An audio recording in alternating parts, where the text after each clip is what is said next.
ગુજરાતમાં ચોમાસું પૂર્ણ થઈ ગયું છે। હવામાન વિભાગે કરી છે જાહેરાત। આખા ઉત્તર ગુજરાતમાંથી ચોમાસાએ લીધી છે વિદાય। અમદાવાદમાંથી ચોમાસાએ વિદાય લીધી છે। સૌરાષ્ટ્રના 60% વિસ્તારમાંથી ચોમાસાની વિદાય થઈ ગઈ છે।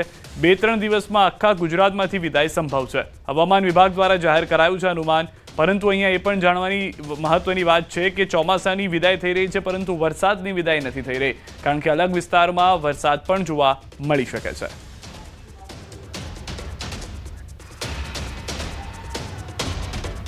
ગુજરાતમાં 17 નવા તાલુકા ઉમેરાયા છે। નવા 17 તાલુકાઓની રચનાને લઈ રાજ્ય મંત્રીમંડળની મંજૂરી। રાજ્યના તાલુકાઓની સંખ્યા હવે 265 થશે। રાજ્યમાં હાલ 252 તાલુકા અસ્તિત્વમાં છે। કેબિનેટ બેઠકમાં નવા તાલુકાની મંજૂરી મળી ગઈ છે। 2013 પછી પ્રથમવાર જિલ્લા તાલુકાઓની સંખ્યામાં મોટો ફેરફાર। મુખ્યમંત્રી ગ્રામોત્થાન યોજનાનો લાભ મળતા નવા બનનાર તાલુકા મથકોનો શહેરી ઢબે વિકાસ થઈ શકશે। પ્રવક્તા મંત્રી ઋષિકેશ પટેલે કહ્યું કે 2047 માટે આ નવા તાલુકાઓની રચના મહત્વપૂર્ણ બનશે।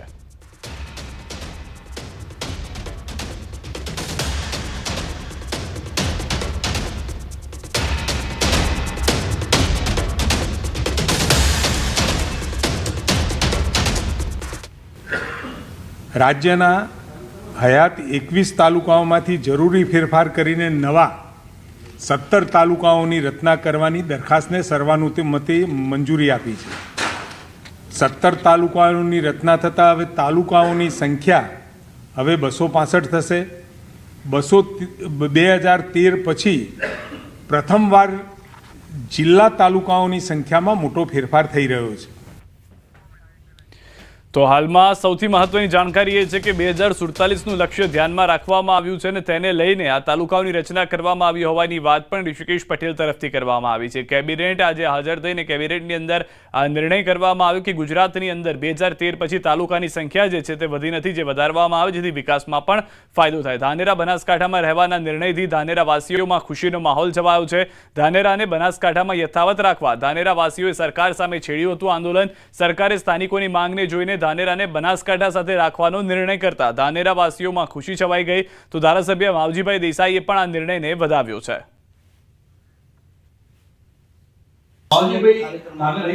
સમિતિ બનાવવામાં આવી, કોંગ્રેસ હોય, ભાજપ હોય કે અન્ય લોકો હોય, અનેક સંસ્થાઓ જોડાઈ અને ધાનેરામાં ને બનાસકાંઠામાં રાખવા માટે આંદોલન ચાલ્યું। કેટલી ખુશી! આજે સમગ્ર બનાસકાંઠા જિલ્લાની અંદર અને એમાં ખાસ કરીને ધાનેરા તાલુકાની અંદર લોકોની અંદર એક અનેરો ઉત્સાહ છે। ત્યારે આજે મુખ્યમંત્રી શ્રી ગુજરાત સરકારે આની જાહેરાત કરી કે ધાનેરા તાલુકાને પુનઃ વિચારણા કરી અને લોકોની જે લાગણી હતી એ લાગણીને માન આપી અને વાચા આપી અને પ્રજાને જે અત્યાર સુધીમાં રાજાઓ પ્રજાની વાતને વાચા આપતા હતા એ જ પ્રકારને આપણા મૃદુ અને મક્કમ એવા મુખ્યમંત્રી શ્રી ભૂપેન્દ્રભાઈ પટેલ સાહેબે જ્યારે ધાનેરાની પ્રજાની વાત સાંભળી અને ધાનેરા તાલુકાને બનાસકાંઠાની અંદર રાખવાનો જે નિર્ણય કર્યો છે એ બદલ આજે હું હૃદયપૂર્વક મુખ્યમંત્રી સાહેબ અને ગુજરાત સરકારનો ખૂબ ખૂબ હૃદયપૂર્વક આભાર માનું છું।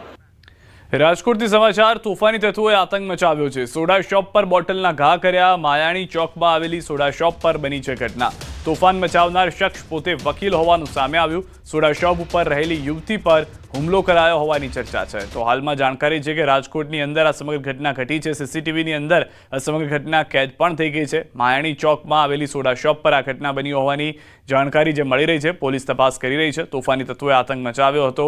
વધુ માહિતી ન્યૂઝ 18 સંવાદદાતા હાર્દિક પાસેથી મેળવીશું। હાર્દિક, શું હાલમાં કાર્યવાહી કરવામાં આવી રહી છે? શેના કારણે આ માથાકૂટ થઈ હતી? વધુ શું જાણકારી?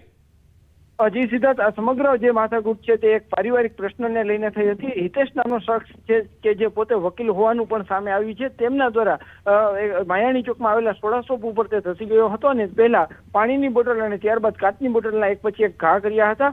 સોડા શોપની અંદર રહેલી યુવતી છે તેમના પગમાં પણ ઈજા પહોંચી હતી અને સમગ્ર મામલે રાજકોટના માલવીયા પોલીસ સ્ટેશન ખાતે ફરિયાદ પણ નોંધવામાં આવી છે। આ સમગ્ર ઘટનામાં જે હિતેશ નામનો વ્યક્તિ છે તેમના જે છે પારિવારિક સમસ્યા હતી, તેમની પત્ની છે તેમની સાથે તેમને અણબનાવ બન્યો હતો અને ત્યારબાદ ગુસ્સે ભરાય અને તે માયાણી ચોક ખાતે જે સોડા શોપ આવેલી છે તે તેમના સંબંધીની છે ત્યાં ધસી ગયો હતો અને ત્યાં જે છે એક બાદ એક પેલા પાણીની બોટલ અને ત્યારબાદ કાચની બોટલના ઘા કર્યા હતા. આ ઘટનાથી સ્થાનિક લોકોના ટોળા પણ એ ભેગા થઈ ગયા હતા. એક વ્યક્તિ આવી અને તેમને દૂર કર્યો હતો. તેમને જે છે સમગ્ર મામલે હાલ માલવીયા પોલીસ સ્ટેશન ખાતે ફરિયાદ પણ નોંધવામાં આવી છે. તેમને ઝડપવાની કામગીરી પણ હાથ ધરવામાં આવી છે. આભાર હાર્દિક, સમગ્ર માહિતી બદલ. તો હાલમાં પારિવારિક ઝઘડાના કારણે આ ધમાલ થઈ હોવાની જાણકારી મળી રહી છે. વાપીમાં અસામાજિક તત્વોના આતંક મામલે ડુંગરા પોલીસે 6 આરોપીની ધરપકડ કરી છે. પોલીસે કરેલી કાર્યવાહીમાં કેટલાક ચોંકાવનારા ખુલાસા પણ થયા છે. વાપીના ચીરી વિસ્તારમાં 2 દિવસ અગાઉ જાહેર રસ્તા પર અસામાજિક તત્વોના એક ટોળાએ એક યુવક પર જીવલેણ હુમલો કર્યો હતો. આ હુમલામાં યુવક ગંભીર રીતે ઇજાગ્રસ્ત થતા સુરતની હોસ્પિટલમાં સારવાર માટે દાખલ કર્યો છે. મહત્વનું છે કે અસામાજિક તત્વોના 2 ગ્રુપો જાહેરમાં જ ભાઈગીરી કરવા સામસામે આવી ગયા હતા અને જોરદાર મારામારી થઈ હતી.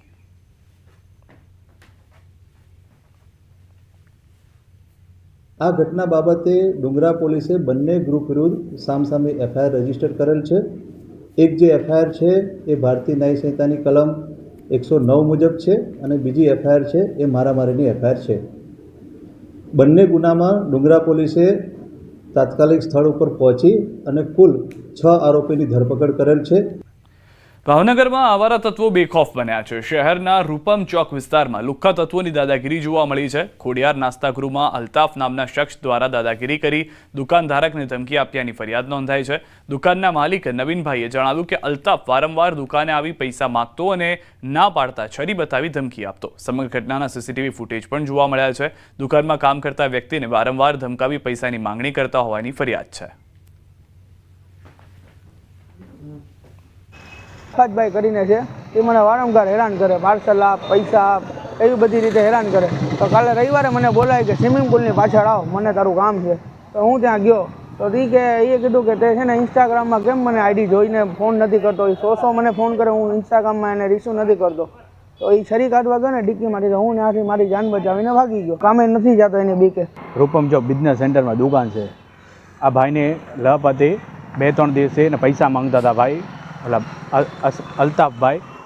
કાલે મારી દુકાનમાં ભાઈને ગોતો આવ્યા અને આજે આવ્યા. આજે આવીને દુકાને પૂછ્યું સાગરભાઈ ક્યાં છે. મેં કીધું 8 દીથી મારી પાસે કામે નથી આવતા. એ કે અહીંથી નીકળે તો જોઈ લેશું તને. મેં કીધું મને રેસ ભરવાનો વાત ન કરો. એમ કરીને ગાડી બોલવા લાગ્યા અને છરીનો ઘા કરવા લાગ્યા. તો આને પાછી હજી ફોન કરે છે કે એને કંઈ કેસ ન કરે તો નહીં તો જોઈ લઈશું બેયને. હજી પણ ધમકી આપે છે. અમદાવાદથી સમાચાર. કરંટ લાગવાથી 2 વ્યક્તિઓ ઘાયલ થયા છે. બંને કારીગરો હાલ હોસ્પિટલમાં સારવાર હેઠળ છે. વસ્ત્રાપુર લેકની કામગીરી દરમિયાન બની છે ઘટના. બંને ઇજાગ્રસ્તો હાલ વેન્ટિલેટર પર. વસ્ત્રાપુર પોલીસે બેદરકારીને લઈને શરૂ કરી છે તપાસ.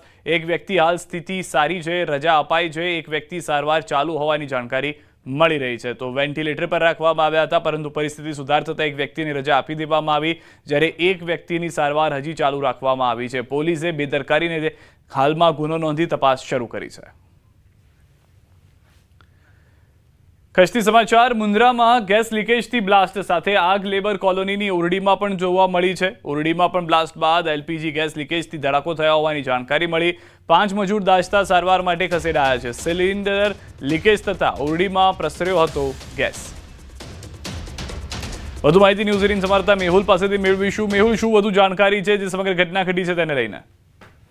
જે સિદ્ધાંત ચોક્કસથી વાત કરવામાં આવે તો મુન્દ્રામાં લેબર કોલોનીની ઓરડીમાં જે એલપીજી લીકેજ થયો હતો તેના કારણે ધડાકાભેર છે તે આગ લાગી હતી. ઓરડીમાં આગ લાગતા જે નિંદ્રાધીન મજૂરો છે તે ઝપેટે ચડ્યા હતા. 5 જેટલા જે પરપ્રાંતીય મજૂરો છે તે દાઝી જતા ભુજની જે જીકે જનરલ હોસ્પિટલ છે ત્યાં પાસે ખસેડવામાં આવ્યા હતા. સમગ્ર ઘટના છે તે રાસાપીર સર્કલ પાસે આવેલી લેબર કોલોની છે ત્યાં પાસે બની હતી. સિલિન્ડર છે તે લીકેજ થવાના કારણે ઓરડીમાં છે તે પસરી ગયો હતો અને તેના કારણે છે તે આગ લાગી હતી. જી આભાર સમગ્ર માહિતી બદલ મેહુલ. તો હાલમાં જે તમામ લોકો દાઝેલા છે તેઓની સારવાર શરૂ છે. ગીરથી સમાચાર. દરિયામાં માછીમારી મુદ્દે બબાલ થઈ છે. કોડીનારના મૂળ દ્વારકા બંદર પર બબાલ થઈ છે. માછીમારો પર ટોળાએ હુમલો કર્યાનો આરોપ છે. 5 માછીમારોને સારવાર માટે ખસેડાયા છે. આરોપીઓ સામે કડક કાર્યવાહીની પણ માંગ કરવામાં આવી રહી છે.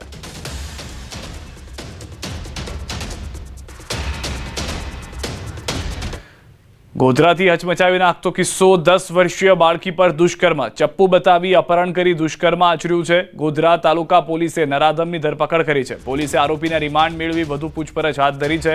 પરિણીત આરોપી રાત્રિના સમયે સગીરાના ઘરે ગયો હતો. સગીરાની દાદી વચ્ચે પડતા તેમને પણ માર માર્યો હતો. બળજબરીપૂર્વક અપહરણ કરી ગાઢ જંગલમાં લઈ ગયો હતો. જંગલમાં ચપ્પુ બતાવી દુષ્કર્મ આચર્યું. સગીરાની માતાએ નોંધાવી હતી પોલીસ ફરિયાદ. તારીખ 19/9 રોજ તાલુકા પોલીસ સ્ટેશનની અંદર એક સગીર વયની બાળા સાથે દુષ્કૃત્ય કર્યા અંગેની ફરિયાદ પોલીસ સ્ટેશનમાં ફરિયાદી આપતો ગુનો રજીસ્ટર કરવામાં આવેલો અને આ ગુનાની તપાસ પીઆઈ અસોડા સાહેબ નાવે ચલાવેલી. આ ગુનાના કામના આરોપીને તારીખ 22/9 રોજ અટક કરવામાં આવેલો. વડોદરાની સરકારી નર્સિંગ કોલેજમાં હોબાળો થયો છે. ભોજનમાંથી જીવાત નીકળતા હોબાળો થયો છે. મેસના ભોજનમાં જીવડા, ઈયળો અને કાંકરા નીકળ્યા. મહિનાના 2,450 રૂપિયા ચૂકવવા છતાં નથી મળતું ગુણવત્તાયુક્ત ભોજન. વિદ્યાર્થી નેતા યુવરાજસિંહ જાડેજા પણ દિવાળીપુરા સ્થિત નર્સિંગ કોલેજે પહોંચ્યા. મેનેજમેન્ટ સામે નારાજગી વ્યક્ત કરી. તો દ્રશ્યોમાં પણ આપ જોઈ રહ્યા છો ગુણવત્તા કેવી છે ભોજનની. મહિને 2,500 જેટલા રૂપિયા આપવામાં આવી રહ્યા છે ભોજન માટે ફક્ત, છતાં પણ આ રીતનું ભોજન મળતા નારાજગી જોવા મળી હતી, જેને લઈને વિદ્યાર્થી નેતા યુવરાજસિંહ ત્યાં પહોંચ્યા. તેઓએ રજૂઆત કરી અને તેઓએ પણ વાત કરી છે. આ મુદ્દો વધુ ઉગ્ર કરવાની પણ રજૂઆત થઈ છે. અત્યારે અમને અંદર જતા રોકવામાં આવી રહ્યા છે અને એવું કહેવામાં આવી રહ્યું છે કે તમને અંદર જવા દેવામાં નહીં આવે. પ્રિન્સિપલ અહીંના જે છે અંદર જતા તમને રોકે. કેમ ભાઈ ચોરી છુપાવો એટલે રોકો છો? શા માટે ભાઈ ઢાક પીછોડો કરો છો? તમે બહુ સત્યવાદી હોય, તમે બહુ ખરેખર બહુ સારી સુવિધા આપતો હોય તો અમને અંદર જવા દો. જમવા બાબતે પણ કેટલી સમસ્યાઓ છે. ઈળો નીકળે છે, અમે કહીએ પણ છીએ પણ એમ કે ઉડીને પડ્યો છે કે ઉપરથી પડ્યો છે. મહેસાણા દૂધસાગર ડેરી સામે પશુપાલકોનું સંમેલન. પાટણ, ગાંધીનગર, મહેસાણાના પશુપાલકોનું સંમેલન. પાટણ મામલતદાર દ્વારા પરવાનગી રદ કરાય. પરવાનગી રદ થવા છતાં પશુપાલકોનું સંમેલન. પાટણના ખાડિયા મેદાન ખાતે યોજાયું સંમેલન. દૂધસાગર ડેરી સામે વિવિધ માંગણીઓને લઈને સંમેલન. પાટણ જિલ્લા NSUI પ્રમુખ અને બનાસકાંઠાના રહેવાસી દાદુસિંહ રાજસિંહજી ઠાકોર દ્વારા પાટણના ખાડિયા મેદાને પશુપાલક સંમેલનની માંગવામાં આવી હતી પરવાનગી. પાટણ મામલતદાર દ્વારા સંમેલનની પરવાનગી આપ્યા બાદ કાયદો અને વ્યવસ્થાની પરિસ્થિતિ જોખમાય તેવી વાંધા અરજી આવતા પરવાનગી રદ કરવામાં આવી હતી. અમારા દૂધના પૈસા એમને ખાસ મળતા હે નહીં. અમારો ખર્ચો એમને મળતો નહીં. ભેંસો પાછળ અમે મરીએ તો એમને કશું મળતું છે નહીં. ભેંસોનો અમારે જે ખાણ લાવવું હોય, અમારે કંઈ એના આજન વાસન કંઈ એના લાવવું હોય તો અમને ખર્ચા પૂરા થતા નથી. અમારે દૂધનો ભાવ વધારો જોવે છે. અત્યારે તો અમને 50 રૂપિયા લીટર ના આપે. ભાવથી અમારે કમસે કમ 90-80 રૂપિયા તો જોવે ને વધારે ના. પ્રોસેસ કરેલા પશુપાલકોની વેદના સાંભળવી અને પશુપાલકોની વેદના સરકાર સુધી પહોંચાડવી એ કામ કરવાનું અમારું પશુપાલકના જે અમે બનાવી છે કમિટી, એ કમિટીનું છે. એટલે અમે આ વેદના પશુપાલકોની ઠેક સરકાર સુધી પહોંચાડવાના છીએ અને સરકારશ્રી અમારું વાત નહીં સાંભળે તો અમે પણ વાત કરો છો હાઈકોર્ટનો પણ સહારો લેવાના છીએ. બિલકુલ નહીં. આમાં કોઈ પાર્ટીના લેવલનું કોઈ બોર્ડ જ નથી. આ ખાલી ફક્ત ને ફક્ત પશુપાલકોનું સંમેલન છે. પરવાનગી માંગવાની જરૂર NSUIના પ્રમુખને કેમ? એ અહીંયા લોકલ હાજર હતા એટલે કંઈ કામ હોય તો કાગળનું કામ પોતે કરી શકે એટલા માટે પરવાનગી મને મળી છે. 2 દિવસ 3 દિવસ પહેલા મળી ગઈ છે પરવાનગી શાંતિથી. અને એ જેમના દ્વારા પણ એમને કેન્સલ કરવાનો પ્રયત્ન કર્યા છે એ ખરેખર તદ્દન ખોટું છે. હું મારી કર્મભૂમિ છે પાટણ. મારા બાપ અહીં, હું ચિઠ્ઠી પણ તમને બતાવીશ કે મારા બાપ અહીં દૂધસાગર ડેરીની અંદર દૂધ ભરાવે છે તો મને અધિકાર છે. પાટણ ખાતે પશુપાલક સંમેલન યોજાયો છે. દ્રશ્યો બતાવવા માંગે કે જે રીતે દૂધસાગર ડેરી સામે વિરોધ મોરચો માંડીને પશુપાલકો બેઠા છે કે પશુપાલકો વિવિધ માંગો છે કે દૂધમાં ભાવ વધારો સહિત સાગરદારમાં જે માટીનો ભેળસેળ આવે છે તે ક્યાંક ગુણવત્તા સભર આવે. બીજી બાજુના દ્રશ્યો બતાવીશ કે જે પશુપાલકોનું જે સંમેલન યોજાય છે ત્યાં મોટી સંખ્યામાં પશુપાલક મહિલાઓ પણ જોડાય છે. મહત્વની વાત છે કે જ્યાં સંમેલન યોજાઈ રહ્યું છે જે સંમેલનની મંજૂરી માંગવામાં આવી હતી પરંતુ મંજૂરી ક્યાંક વાંધા અરજી થવાના કારણે મામલતદાર પાટણ દ્વારા આ સંમેલનની મંજૂરી રદ કરવામાં આવી છે. પરંતુ તેમ છતાં પશુપાલકો પોતાના જે વિરોધ સંમેલન યોજીને જે પોતાની વિસ્તૃત ચર્ચાઓ કરવાની તે ચર્ચાઓ હાલની સ્થિતિએ સંમેલન યોજી કરી રહ્યા છે. બીજી બાજુ પોલીસનો પણ સમગ્ર જે જગ્યાએ સંમેલન છે ત્યાં ચાલતો બંદોબસ્ત ગોઠવી દેવામાં આવ્યો છે. મહત્વની વાત છે કે અગાઉ પ્રથમ હારીજ ખાતે આ રીતે સંમેલન યોજાઈને પશુપાલકો દ્વારા પોતાની માંગને લઈને દૂધ તોડીને વિરોધ પ્રદર્શન કરવામાં આવ્યું હતું. આજ રોજ પાટણ ખાતે પણ પશુપાલકો દ્વારા સંમેલનની પરવાનગી રદ કરવામાં આવી છે, તેમ છતાં પણ પશુપાલકો એક મન થઈને એક જગ્યાએ એકઠા થઈને હાલ સંમેલન યોજી રહ્યા છે. મહત્વની વાત છે કે દૂધસાગર ડેરી સામે જે રીતે પશુપાલકોની જે વિવિધ માંગો છે, દૂધના ભાવ વધારો, જે પાવડરમાં પાવડર પકડાયો હતો, જે સાગરદાણા આવે છે, સાગરદાણાની જે ગુણવત્તાનો જે મળે તેવી માંગો સાથે હાલ પાટણ ખાતે પશુપાલકોએ સંમેલન યોજ્યું છે. અશરફ ખાન, ન્યૂઝ 18 પાટણ. પાટણમાં દૂધસાગર ડેરી સામે પશુપાલકોનું સંમેલન યોજાયું હતું. દૂધ ઢોળે તે પહેલા પશુપાલકોની પોલીસે કરી છે અટકાયત. પશુપાલકોની પોલીસે અટકાયત કરી તો પશુપાલકોના આંદોલન મામલે દૂધસાગર ડેરીના ડિરેક્ટરનું નિવેદન સામે આવ્યું છે. તેમણે ડેરીને બદનામ કરનાર આરોપ લગાવ્યો છે. સાથે જ ભાડુતી માણસો બોલાવી સંમેલન યોજાતો હોવાનો પણ આરોપ લગાવ્યો છે. આટલો સમય આ લોકોને ભ્રષ્ટાચાર કે કંઈ કશું દેખાતું નહોતું. હવે ચૂંટણી ટૂંક સમયમાં જ છે, તો પછી બધા ક્યાંથી એ પણ બોર્ડમાં એ અમારા જે છે લોકો એ બોર્ડમાં છે. કોઈ દાડો વિરોધ પ્રદર્શન કર્યું નહીં, કોઈ દાડો બોર્ડમાં વિરોધ અરજી આલી નહીં. કે જે પણ બહારથી પબ્લિક લાવવામાં આવે છે, કોઈ ડેરીનો અમારો પ્રમુખ મંત્રી યા તો અમારા કોઈ સરકારી આગેવાને સહકારના પણ તેઓ નહોતા. અને ભાડુતી માણસો દર વખત મિટિંગમાં આવું હારીજે પહેલાં બનેલું છે. આજે પણ જે માણસો આવ્યા છે એ બધા ભાડુતી જ છે. અમારા ગામડામાંથી કોઈ પશુપાલક નથી આવ્યો, કોઈ કારોબારીના મંત્રી કે ડેરીના મંત્રી કોઈ આવ્યું નથી. આ તરફ વડોદરામાં ટ્રાફિક પોલીસની બેવડી નીતિ હોવાની વાહન ચાલકોમાં બૂમ ઉઠી છે. પોલીસ માત્ર ટુ વ્હીલર ચાલકોને જ દંડ ફટકારે છે અને બેફામ ચાલતી રિક્ષાઓને કોઈ દંડ ફટકારવામાં ન આવતો હોવાની સ્થાનિકોની ફરિયાદ છે. એસીપી પશ્ચિમની ઓફિસ નજીક જ રિક્ષા ચાલકો બેફામ બન્યા છે. રોડ પર આડેધડ રિક્ષા પાર્કિંગ, ઓવરલોડ પેસેન્જરોનો રાફડો ફાટ્યો છે. ટ્રાફિક જવાનો હાજર છતાં આંખ આડા કાન કરી રહ્યા હોવાનો પણ રોષ વ્યક્ત કરવામાં આવ્યો છે. ऑब्जर्वेशन में ये ऑटो रिक्शा वाળાનું તો મેં જોયું છે, બટ ટ્રાફિક પોલીસ શું કરે છે આઈ ડોન્ટ નો. હા, એ મેં નોર્મલી જોયું છે કે ક્યારે ટ્રાફિક પોલીસવાળા ઓટો રિક્ષાવાળાને નહીં હોલ્ડ કરે. જે ટુ વ્હીલર્સના રૂલ્સ છે એના લીધે ટુ વ્હીલર્સને તો જુએ છે કે તમારી પાસે શું નથી, એ ઓબ્ઝર્વ કરે છે. આગળ દર તો ઉભો રહું ઠીક છે, 5 ને 10 આગળ બેસાડેલા હોય, ગમે ત્યારે હોય, કોઈ ગમે તે કોઈ નહીં, કોઈ સિગ્નલ નહીં, કશું જ નહીં, આડેધડ જવું બધું એવી રીતે બિંદાસ. ચાલક સામે કાર્યવાહી કશું જ નહીં. એ વાતમાં જરા પણ તથ્ય નથી, કારણ કે છેલ્લા વર્ષમાં 2000 જેટલી રિક્ષાઓ, ચાલુ વર્ષમાં હજુ આપણે વર્ષ પૂરું નથી કર્યું, 2000 જેટલી રિક્ષાઓ વિરુદ્ધમાં કાર્યવાહી કરી છે. હાલ પણ કાર્યવાહી ચાલુ છે, ભવિષ્યમાં પણ ચાલુ રહેશે. નાગરિકોનો રોષ જોતા રાજ્ય સરકારે હાલ પૂરતી જે વાહન ચાલકો છે તેમને હેલ્મેટની મુક્તિ આપી છે, પરંતુ વડોદરા શહેર ટ્રાફિક પોલીસ જે છે તે રાજ્ય સરકારને ઉપરવટ જઈને એક એવી હટ પકડીને બેઠી છે કે આગામી 30 તારીખ બાદથી જે ટુ વ્હીલર ચાલક છે તેમને ફરજિયાત હેલ્મેટ જે છે તે પહેરવું પડશે, અને જો કોઈ હેલ્મેટ નહીં પહેરે તો તેની સામે દંડાત્મક કાર્યવાહી જે છે તે કરવામાં આવશે. ત્યારે વડોદરા શહેર ટ્રાફિક પોલીસની જે બેવડી નીતિ છે તે અહીંયા જોઈ શકાય છે. આ સ્ટેશન વિસ્તાર છે અને સામાન્ય રીતે સૌ કોઈ જાણે છે કે સ્ટેશન વિસ્તારમાં સૌથી વધુ મુસાફરોનો ધસારો રહેતો હોય છે. ત્યારે સ્ટેશન વિસ્તારમાં જે રિક્ષા ચાલકો છે તેઓ બેફામ બન્યા છે. આડેધડ પોતાની રિક્ષા જે છે તે રસ્તાની વચ્ચોવચ પાર્ક કરી દે છે અને ટ્રાફિકને અડચણરૂપ જે છે તે રિક્ષા ચાલકો થાય છે. બીજી મહત્ત્વની વાત છે કે અહીંયાથી થોડેક દૂર ટ્રાફિક એસીપી પશ્ચિમ ડીએમ વ્યાસની કચેરી આવેલી છે, પરંતુ એસીપી પશ્ચિમને ટુ વ્હીલર ચાલકો દેખાય છે, પરંતુ આ જે થ્રી વ્હીલર એટલે કે રિક્ષા ચાલકો છે તે દેખાતા નથી. એના કારણે જ આ રિક્ષા ચાલકો બેફામ બન્યા છે. અને દ્રશ્યોમાં પણ જોઈ શકાશે કે રિક્ષા સ્ટેન્ડની આ જગ્યા પર ફાળવણી ન હોવા છતાં જે રિક્ષાઓ છે તે રોડ પર ઊભી રાખવામાં આવે છે. અને ક્યાંક ને ક્યાંક આના માટે વડોદરા શહેર ટ્રાફિક પોલીસ જ જવાબદાર છે, કારણ કે ટ્રાફિક પોલીસને માત્ર ટુ વ્હીલર ચાલકો પાસેથી દંડ વસૂલવામાં રસ છે અને હેલ્મેટના ઓથા હેઠળ ઉઘરાણી કરવામાં રસ છે. ત્યારે આવા બેફામ બનેલા રિક્ષા ચાલકો સામે વડોદરા શહેર ટ્રાફિક પોલીસ જે છે તે લાચાર હોય તેમ લાગી રહ્યું છે, કારણ કે જો વડોદરા શહેર ટ્રાફિક પોલીસ રિક્ષા ચાલકો સામે લાચાર ન હોય તો પછી તેમની સામે કાર્યવાહી કેમ નથી કરતી, તે સૌથી મોટો સવાલ જે છે તે અહીંયા ઉઠવા પામી રહ્યો છે. હાર્દિક દીક્ષિત, ન્યૂઝ 18 ગુજરાતી, વડોદરા. કચ્છથી સમાચાર. મુન્દ્રા પોર્ટ પર કન્ટેનર પલટી ગયું છે. ખાદ્ય તેલ ભરેલા કન્ટેનર પલટી મારી લોકોએ ખાદ્ય તેલ લેવા પડાપડી કરી.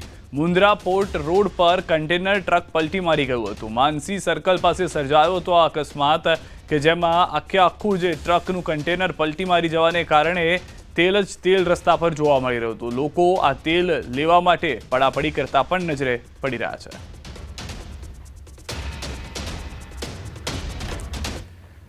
અઢી મહિનો જેલમાં રહ્યા બાદ ધારાસભ્ય ચૈતર વસાવા જેલ મુક્ત થયા. વડોદરાની જેલમાંથી ડેડિયાપાડાના ધારાસભ્ય ચૈતર વસાવાને આજે જામીન મળતા તેમના સમર્થકોમાં ખુશીની લહેર ફેલાઈ છે. કોર્ટના આદેશ બાદ ચૈતર વસાવાની જેલમાંથી મુક્તિ થતા તેમના સગા, કાર્યકરો અને સમર્થકો મોટી સંખ્યામાં હાજર રહ્યા. જેલ મુક્તિ બાદ પહેલી જ વાર નર્મદાના રાજપીપળામાં આવેલ પ્રસિદ્ધ હરસિદ્ધિ માતાજીના મંદિરે દર્શન પોતાના પરિવાર અને સમર્થકો સાથે કર્યા અને મંદિર પાસે એમને મીડિયાને પહેલીવાર પ્રતિક્રિયામાં વસાવાએ સ્પષ્ટ કર્યું કે તેઓ પોતાના મત વિસ્તારમાં જઈ શકશે નહીં, છતાં વિસ્તારમાં ઊભી થતી દરેક સમસ્યાનું નિરાકરણ લાવવા માટે પ્રતિબદ્ધ છે. 80 દિવસ બાદ નામદાર હાઈકોર્ટે હુકમ કર્યો અને મને શરતી જામીન મળ્યા છે, ત્યારે આજે હું બહાર આવીને મને આવકારવા માટે અમારા આગેવાનો અને સમાજના પરિવારના બધા આવ્યા છે, ત્યારે આજનો દિવસ એ સારો દિવસ છે અને મારા પર જે ભરોસો આ લોકો મૂકે છે તે વિશ્વાસ આવનારા દિવસોમાં કાયમ રહે એટલી શક્તિ માતાજી આપે, પ્રકૃતિ મને આપે, એ પ્રાર્થના કરવા માટે આજે અમે મંદિરે આવ્યા છીએ. સુરતના અમરોલી વિસ્તારની ઘટના ખાડાના કારણે બાઇક સ્લીપ થયું હતું. બાઇક ચાલક પરથી ટ્રકનું ટાયર ફરી વળ્યું. બાઇક ચાલકનું ઘટના સ્થળે મોત નીપજ્યું. અકસ્માતના પગલે બાઇક ચાલકનું ઘટના સ્થળે મોત થયું. સમગ્ર ઘટનાના સીસીટીવી પણ જોવા મળ્યા છે. સુરતથી વધુ એક મહત્વના સમાચાર. બાઇક ચોરીની ધરપકડ. આરોપી 6 બાઇકની ચોરી કરી હોવાનો ખુલાસો થયો છે. રોજગારી ન હોવાથી ચોરીના રવાડે ચડ્યો હતો. જીગર સરવૈયાની સિંગણપુર પોલીસે ધરપકડ કરી છે. BRTS પાસે આવેલા તળાવ નજીક છુપાવ્યા હતા બાઇક. વાંસના ટોપલા બનાવવાની સામગ્રીની આડમાં ચાલતી વિદેશી દારૂની હેરાફેરી ઝડપાઈ છે. દારૂના બુટલેગરો દ્વારા વિદેશી દારૂની હેરાફેરી માટે વાપરવામાં આવી નવી મોડસ ઓપરેન્ડી.